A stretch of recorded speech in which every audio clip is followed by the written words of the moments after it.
after a certain amount of period, you will begin to realize as time goes, you will receive growth. In the terminology of natural hair, when you put hair oil on your scalp, your hair will begin to grow.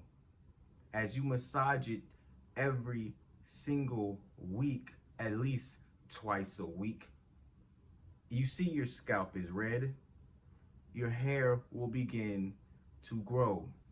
As you're putting healthy and non-harsh chemicals on your hair and you're detangling properly in sections, you will start to notice your hair becoming more malleable.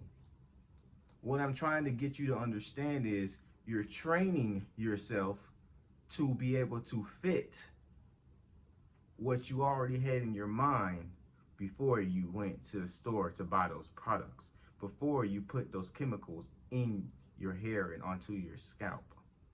You already had the vision, you're just taking action.